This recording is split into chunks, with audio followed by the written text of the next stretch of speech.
But let's get to the breaking news and some of the harshest attacks yet in the presidential race. Donald Trump is beginning a last-minute campaign sprint through New Hampshire and Iowa, but not before sitting down with me and calling Senator Ted Cruz a liar. Before we get to my one-on-one interview with the Republican presidential frontrunner, let's go to our senior White House correspondent, Jim Acosta, who's in New Hampshire for Trump's upcoming campaign rally. What's the latest there, Jim?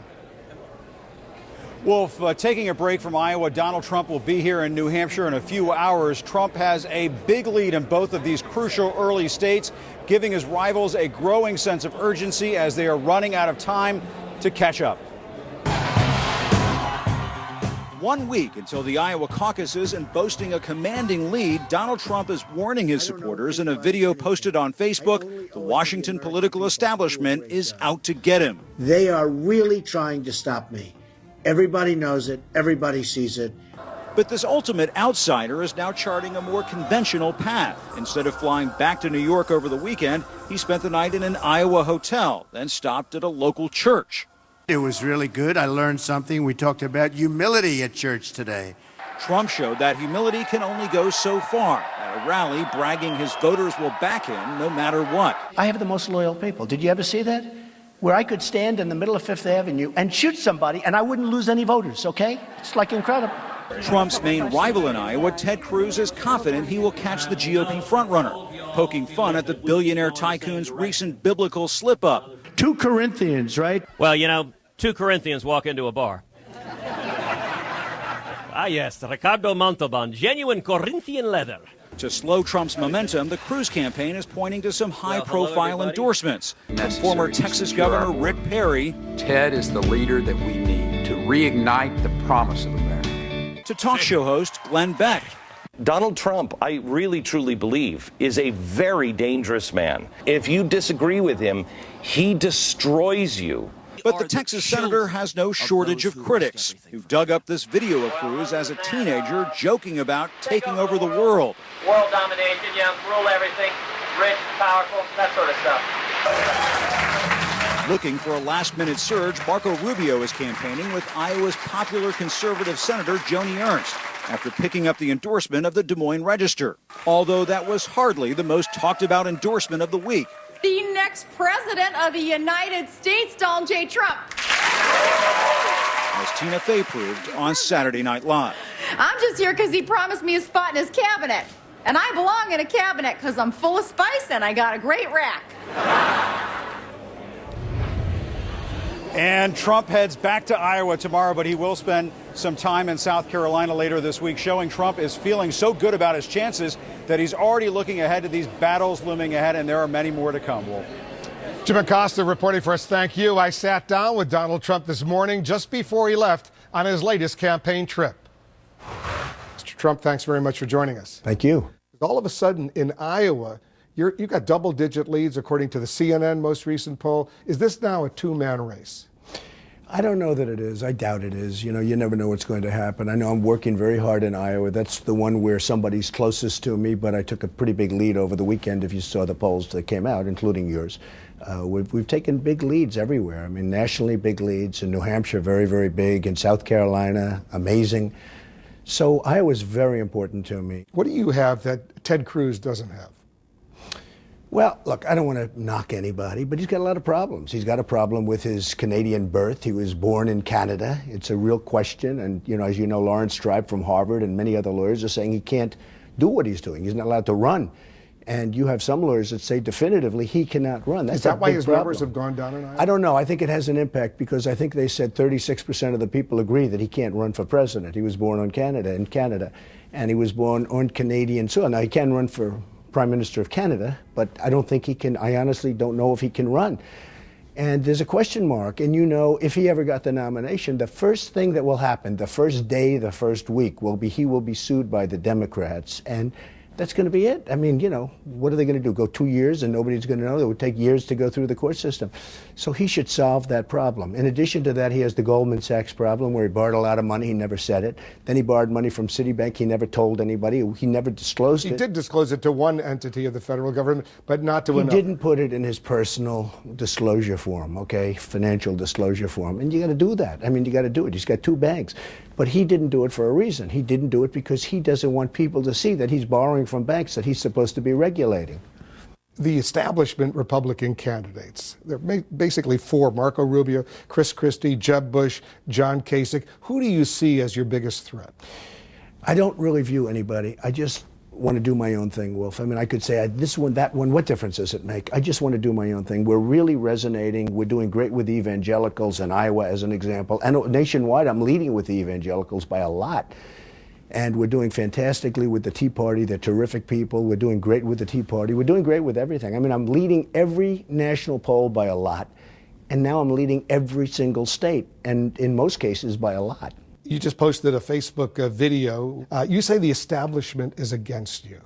Why do you say that? Well, I think the establishment actually is against me, but really coming online because they see me as opposed to Cruz, who is a nasty guy who can't get along with anybody. You know, look, at a certain point, you got to make deals.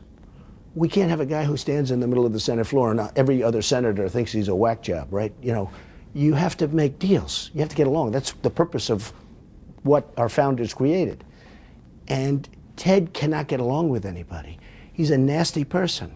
You don't see that. And even when he was supportive of me, I kept saying, watch what's going to happen. He's a nasty guy. And he brought it up at the debate. He started it. I finished it. But he brought it, you know, he started getting very bad at the debate. And then he tells lies. I mean, he said, I knocked down some woman's home. He's got bulldozers. I never knocked down her home. She didn't want it. And the words eminent domain, you wouldn't have roads. You wouldn't have airports, you wouldn't have hospitals, you wouldn't have schools. You have to have eminent domain. By the way, the Keystone Pipeline is all based on eminent domain. You wouldn't move that thing 10 feet without taking that land on which it sits. And by the way, all those people get paid a lot of money. It's not like they take it and pay a lot of money. But he makes a big deal out of eminent domain. You wouldn't have a country. You wouldn't have one highway in this country if you wouldn't have a railroad. You wouldn't have anything. So they make it eminent domain because most people don't know what it is. Then they have me taking a woman's house. I never took the woman's house. I never knocked down anybody's house, but they show a bulldozer knocking down a house. It's really false stuff. You have very loyal supporters. I do. And in fact, I think you were joking, but you said it's getting a lot of buzz. You said you could stand in the middle of Fifth Avenue and shoot somebody. That wouldn't affect the support you're getting from your supporters. Well, you don't think I was joking. You know I was joking. Of course I was joking. And the whole room was laughing, and I was laughing when I said it. Because it got, you got some criticism. Well, no, from dishonest press. They said, oh, he said something. When they show me, I'm laughing, they're laughing, everybody's laughing, everybody's having a good time. Of course I'm joking. I mean, you know that. Of course. But, and the purpose of that is to say that people love me. You know, they want to stay with me. They're loyal. They're tired of seeing our country being pushed around and led by people that are stupid people. They're tired of it, Wolf. I mean, we're tired of the Iran deals. We're tired of the Sergeant Bergdahl deals, where we get a traitor and they get 5 of their killers that they've wanted for years. They're tired of dealing like this. We can't take it anymore. And people are looking at it, and they're looking at me, and they have confidence in me. You know, I built a great, great company, and I'm going to use that talent now to do it for the United States. Another New Yorker who's built a great company is Michael Bloomberg, the former mayor of New York City. He's now toying with the idea of running as a third-party independent. If he were to do so, could you beat him? I'd beat him, and I would love him to do it, actually. I love the competition. I love the competition.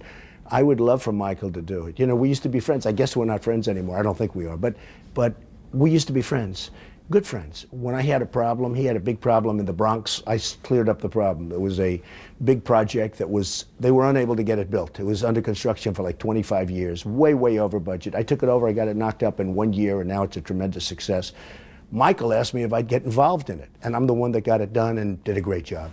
Well, it could be competitive. I hope he's going to do it. I mean, I don't know that he is. There's a lot of murmurings that he might do it. You've listed your net worth as about $10 billion.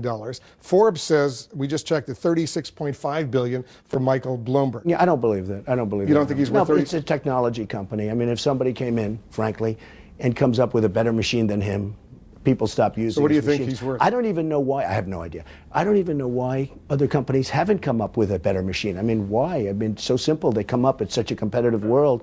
But for some reason, they haven't come up with a machine. I don't know. Maybe because he was the mayor of New York. I don't know.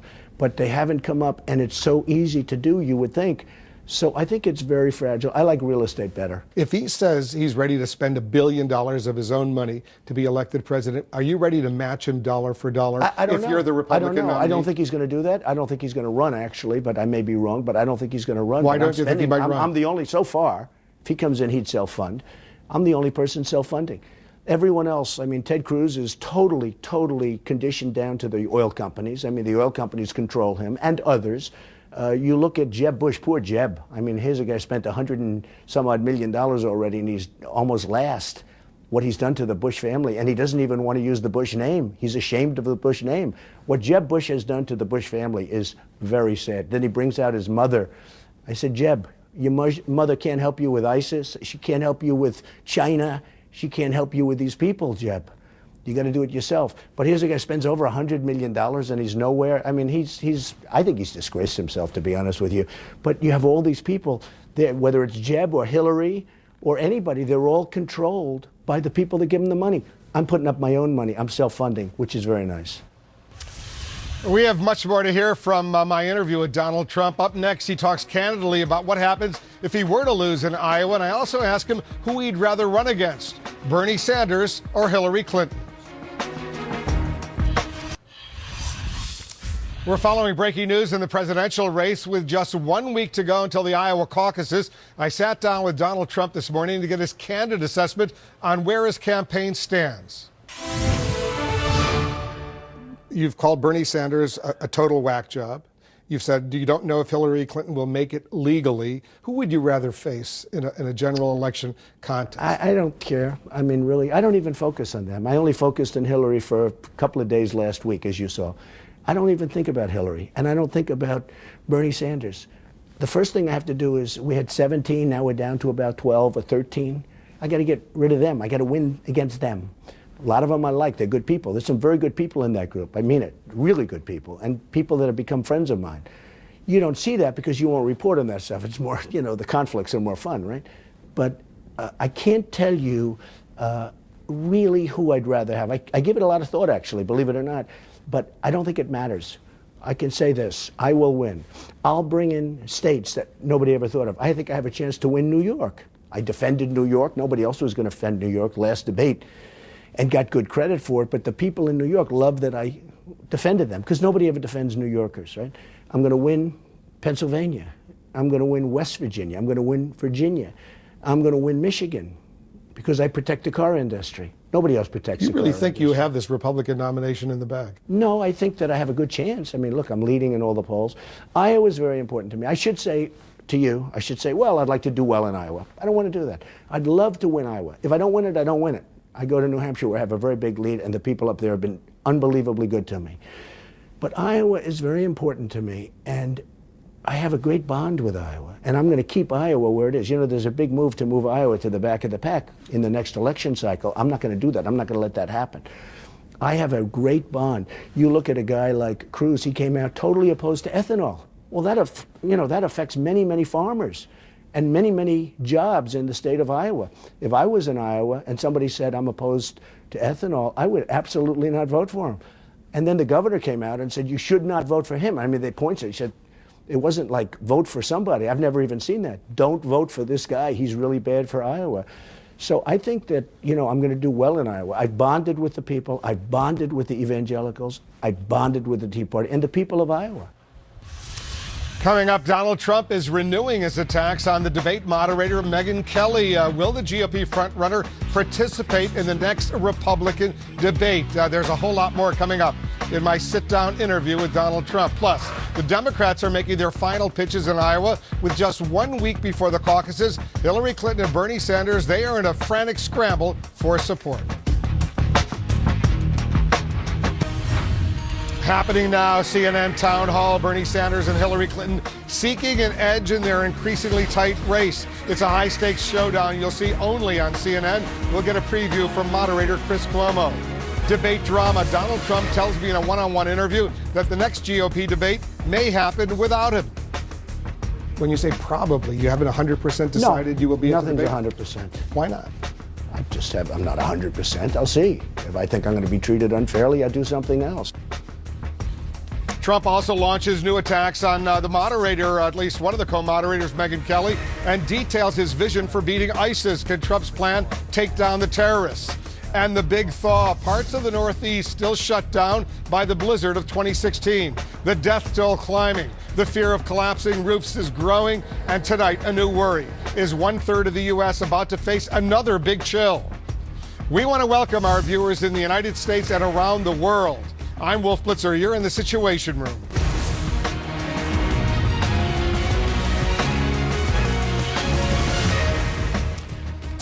We're just 3 hours away from CNN's exclusive Democratic town hall in Iowa featuring Bernie Sanders and Hillary Clinton. They're locked in an increasingly tight race exactly 1 week before the Iowa caucuses. We'll go there live for a preview. Also, Republican presidential frontrunner Donald Trump threatening to skip the next GOP debate this week.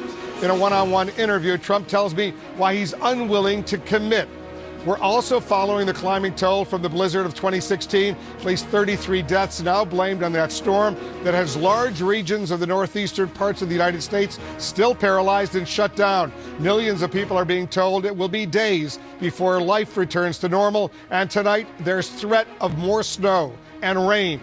My interview with Donald Trump only minutes away. We also have our correspondents, our expert analysts, and our guests all standing by.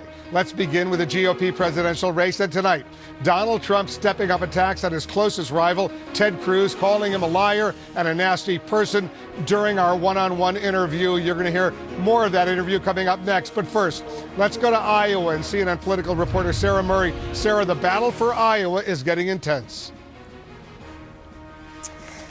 That's right, Wolf. All the action is happening here in Iowa, but Donald Trump is in New Hampshire. That's where he and Ted Cruz are battling it out in the Hawkeye State. It's the final stretch in Iowa, and Republicans are scrambling to get ahead. 177 hours. That's how long we got till the Iowa caucus. If you lose your wife, if you lose your husband, I don't care. Go caucus, okay? With a week of campaigning until the caucuses, Trump leads the field, and the billionaire businessman is feeling confident. Where I could stand in the middle of Fifth Avenue and shoot somebody and I wouldn't lose any voters, okay? It's like incredible.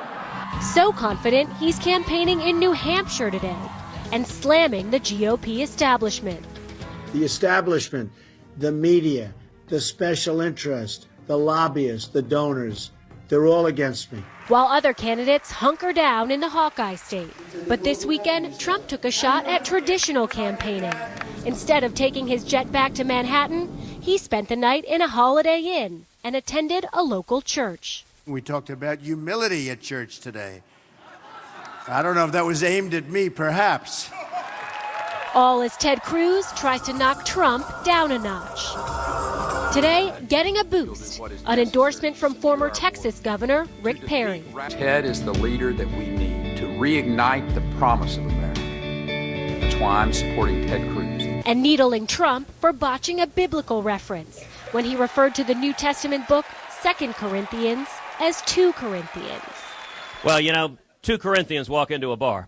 And Cruz isn't the only one having fun at Trump's expense, as Saturday Night Live unveiled a skit with Trump and his latest campaign surrogate, Sarah Palin. Thank you, Iowa. Oh, I wanted to take a break from my full-time career of writing things on Facebook to fly down her and lend my support to the next president of the United States, Donald J. Trump. Hey, America, isn't she great? Just the total package. Smart, legs, yelling, everything. I haven't seen a woman this impressive since Jeb Bush.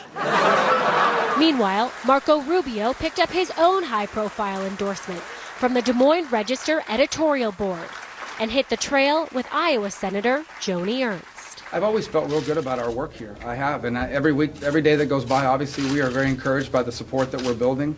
We'll see what it translates to a week from tonight, but we feel very positive about it. Now, while Donald Trump is in New Hampshire, Marco Rubio will be right here in Iowa in just a couple of hours. As for Trump, he will be back on the campaign trail here in Iowa tomorrow night. Wolf? Sarah Murray in Iowa for us. Sarah, thank you very much. Let's get some more now. I sat down earlier today with Donald Trump in his New York office. We spoke about the race for the White House. Before Iowa, there's a Republican debate Thursday night. Fox is hosting that debate. You and Megyn Kelly have had issues. She's one of the moderators. Are you going to be at that Fox debate? Well, probably. I mean, I don't like her. She doesn't treat me fairly. I'm not a big fan of hers at all. I don't care. I mean, she probably was, I might be the best thing that ever happened to her. I don't know, because whoever even heard of her before the last debate. But I thought she was very unfair in the last debate. A lot of people said I won that debate. Everybody said I won the last debate. But I'm not a fan of Megyn Kelly. I don't like her. She probably doesn't like me, and that's okay. But she better be fair. I'd like to go to the debate. I enjoy the debates. I've done well in the debates. Every single poll has said I've won every debate. But we're going to see what happens. Going to be exciting. When you say probably, you haven't 100% decided you will be at the debate? Nothing's 100%. Why not? I'm not 100%. I'll see. If I think I'm going to be treated unfairly, I do something else. But I don't think she can treat me fairly, actually. I think she's very biased, and I don't think she can treat me fairly. But that doesn't mean I don't do the debate. I like doing the debates. I've won every single debate, according to every poll. I've won every single debate. I think the debates have been good. You know, after the last debate, I went up 11 points in the poll. I went up 11 points right after the debate. The poll came out. I went up 11 points because of the debate. So I want to do the debates. They're good for me, but I don't think she can treat me fairly, and I'm not a big fan of hers. Maybe I know too much about her. You and I have been doing interviews for at least a decade. And you've changed your position on some issues, but on certain national security issues, you've been remarkably consistent. It's true. And I want to get specific with you on what you would do if you were elected president. This is October 2008. This is what you said about Iraq. Hey, look, it wasn't Saddam Hussein that attacked the World Trade Center, okay? In fact, those people, when they sent their families back, most of them went back to Saudi Arabia. It wasn't Saddam Hussein that took down the World Trade Center. And in fact, Saddam Hussein killed terrorists. They had very few terrorists because he didn't want terrorists in Iraq, and he killed terrorists. So we go and attack Saddam Hussein. Now, Iraq now is the #1 breeding ground for terrorists. All the terrorists go to Iraq to learn their trade. You know, we all have trades, right? And they go to Iraq. But you didn't have that when Saddam Hussein was running Iraq with an iron fist. Now you do. Now, we took out Saddam Hussein.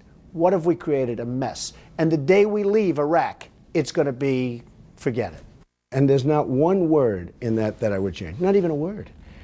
And I also said, if you went on, or I said to other people at the time, that Iran will take over Iraq. I mean, look, it's going to happen. Just like you're sitting there, Iran will take over Iraq. Well, Iran's influence in Iraq has grown inordinately. It's not influence. They're going to take it over. It's just a question of time. They'll just take it over. They've taken over. Right, so what would you do? We gave them $150 billion. If you were president on January 20th, 2017, you're sworn in as president, what would you do to A, stop ISIS, and B, prevent, let's say, Iran from taking over Iraq? Well, the one thing I would have done a long time ago is take the oil. And we still don't do it properly, but I would have taken the oil. And when we left, we shouldn't have been in Iraq. And I said, don't go into Iraq, and don't go in. You're going to destabilize the whole Middle East. Another thing I said there, if you go on, you're going to totally destabilize the Middle East, and Iran is going to take over. Okay. Now we're in, because of stupid decisions, we're in. And they didn't knock down the World Trade Center, by the way, okay? They had nothing to do with knocking down the World Trade Center. So we're in Iraq. We spent $2 trillion, thousands of lives, wounded warriors all over the place. We're in. And now Iran is taking it over. I would take the oil, but I would have taken the oil when we left. As bad as it was, we shouldn't have been there. I would have taken the oil when we left. Because we just left a shell. These aren't politicians. These are corrupt officials running Iraq. These are totally corrupt people. And Iran, essentially, is right now controlling Iraq. If you looked over history, they would fight, but they were equal. They would fight. Nobody would move. They would fight for years and years. It was because they was there. So how aggressive would you be? We decapitated their military, and now Iran goes in and how aggressive would you be in trying to destroy I don't want to ISIS? tell you. You know why? Because we want to be unpredictable. We need unpredictability in this country. You're asking a question like that. I know it's politically never good to say, I don't want to tell you, but I have a good chance of winning. I don't want the enemies and even our allies to know exactly what I'm thinking. We've got to be poker players. We've got to be chess players. We're chess, you know what we are. We're checker players and we don't play well. And part of the reason is we always tell everything. Like Obama goes and he's got 50 people that he's sending over. Why does he have to make an announcement he's sending 50 people? He's sending 50 soldiers, our finest, over there to Iraq and to Syria. Why does he have to say that? Why does he have to announce it? Why couldn't he just let them go? But now they have a target. Excuse me, now they have a target on their back. We'll have much more of my interview coming up with Donald Trump. He says he'll destroy ISIS. I'll ask him how. And the man known for living in luxury talks about his downscale stay on the campaign trail. A lot of buzz that you slept in a Holiday Inn Express. I did. The other day. How did that go? I did 2 nights, actually. They said 1 night. It was actually 2 nights. I thought it was terrific. It was clean. It was nice. And the bed was good. That's all I need. More now of my one-on-one interview with the Republican presidential frontrunner Donald Trump. National security is a huge issue in this campaign, and we talked extensively about the terrorist threat to the United States. Would you use ground forces to destroy ISIS? I will tell you, I will destroy ISIS. I will destroy ISIS. Do you know how bad it is for me to say that? Wouldn't it be nice if we could surprise him? General George Patton didn't say, he doesn't, and Wolf Blitzer, would you use ground force? Yes, I would use. No, I wouldn't use. You got to have some element of surprise. You have to have some, some unpredictable. We are so predictable. You have to be unpredictable a little bit. When Obama announced that he was leaving, okay, he gave us a definite day. When he said we're leaving Iraq, we shouldn't have been there, but he should have never announced a date certain when we were leaving. We're totally predictable as a nation. Now, bottom line, I will do a number on ISIS like you wouldn't believe. But I don't want to sit here and tell you every single thing I want to do. At some point, we're warriors, right? At some point, you have to surprise the enemy. I mean, I watch these guys like Lindsey Graham, who's just not a smart person. He says, we have to go here with this number of people, and we have to attack them from this level and this level. Wouldn't it be nice if we could surprise them and knock the hell out of them? Another interview we did on September 24th, 2007, right here. You said this about America's standing in the world at the time. Well, just look at this country. We've gone from this tremendous power that was respected all over the world to somewhat of a laughingstock. And all of a sudden, people are talking about China and India and other places, even from an economic standpoint. America's come down a long way, a long way. The United States has come down a long way, and it's very, very sad. We're not respected. That was the beginning of China. Well, and that was the beginning of China. That was the beginning of India. When India, by the way, India is doing great. Nobody talks about it. And I have big jobs going up in India. But India is doing great. But that was the beginning of China. That was the beginning of India. Look at everything I told you. Everything I told you is all right. Whether it's Iraq, whether it's Iran, whether it's China, whether it's India, whether it's Japan. President George W. Bush, he was in office in 2007. Absolutely. When you said I'm no fan. I've never been a fan of Bush. Who's more responsible for the weakening of America internationally? Would it be President Bush or President Obama? Because you've been very critical of both. I think Bush did a bad job, and I think Obama carried it out. He continued to do a bad job. Who do you blame more? I would say that it's pretty equal. I would say that Obama's been very, very weak. It could have been stemmed at the beginning of his administration. What he didn't do is he didn't stop Obama. The devaluation of the Chinese currency has absolutely destroyed us. It's killed us. They have created one of the great thefts of all time. They have stripped our country of jobs, of money, of factories. You look at the number of factories that have closed. And I'm not only talking about China, I'm talking about other countries too. Look at Mexico, what they're doing to it. It's unbelievable. That's a mini version of China. And Obama allowed them to get away with it now for almost 8 years. If you were elected president, would you move the U.S. Embassy from Tel Aviv to Jerusalem? I would, yes. How quickly would you do that? I'd do it fairly quickly. I have a lot of friends in that world. I was the Israeli Day Parade, 2004. I was the Grand Marshal walking up Fifth Avenue. And I have great relationships to Israel. And by the way, the worst thing that's ever happened to Israel is Barack Obama, and especially with respect to this horrible deal that we just made with Iran. This is the worst thing that's happened to Israel. I do not know, and I tell my Jewish friends, how do you support this guy? He's a disaster for Israel. And most of them don't know. They say, we don't know. It's almost like it's a habit. Back in 2008, when we spoke, you called Sarah Palin, who has now endorsed you, quote, very impressive, and you said you would trust her with the economy. I would trust her, yes. To deal with this economic crisis, the enormity, it's something that we haven't seen, some say, since the Great Depression? Well, look at what other people have been doing, and they had a lot of experience, and they're the ones that got us into this mess. Maybe you need less experience. Well, that was when she was chosen as the vice presidential nominee by John McCain. And I backed John McCain 100%. He was, having an uphill battle because he was sort of like what happened. The last year of Bush was a disaster. And John McCain was having a hard time. And yes, I always liked Sarah Palin. I respected her. I loved her loyalty, even her loyalty to me. Look at the beautiful loyalty to me.